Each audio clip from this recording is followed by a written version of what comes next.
যদি আমি বলি আমার রাসূল কেমন ছিলেন, তিনি ছিলেন মধ্যম আকৃতির। তিনি না লম্বা না খাটো, তার চুলগুলো হালকা হালকা কোঁকড়ানো। তিনি কখনো বা যখন চুলের ভিতরে তৈল দিয়ে আছড়াতেন, অবাক বিস্ময়ে মানুষ তাকিয়ে দেখতেন, মনে হতো চুলের মাঝে যেন মৃদুমন্দ ঢেউ দেখা যায়। তার কপালটা ছিল চওড়া শুভ্র, তার চোখের ভ্রুগুলো ছিল ধনুকের মতো বাঁকা, তার চোখগুলো ছিল টানা টানা ভাসা ভাসা, তার চোখের পাতাগুলো ছিল গোলাপের পাপড়ির মতো। তিনি কখনো বা যখন চোখের পলক ফেলতেন, অবাক বিস্ময়ে মানুষ তাকিয়ে দেখতেন, মনে হতো মৃদুমন্দ বাতাসে গোলাপ পাপড়ি দোল খাচ্ছে।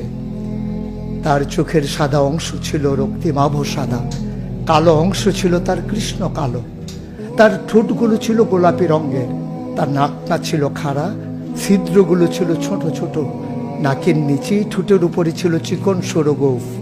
তিনি কখনো বা যখন মুচকি হাসতেন, তার গোলাপি রঙের ঠোঁট দুটো যখন একটু ফাঁক হয়ে যেত আর দাঁতগুলো যখন বের হয়ে যেত, মানুষ অবাক বিস্ময়ে খুঁজত কোথাও যেন বিজলি চমকিয়েছে।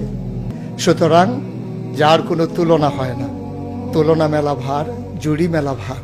এ আমার নবী, এ আমাদের নবী, আমাদের গর্ভের নবী।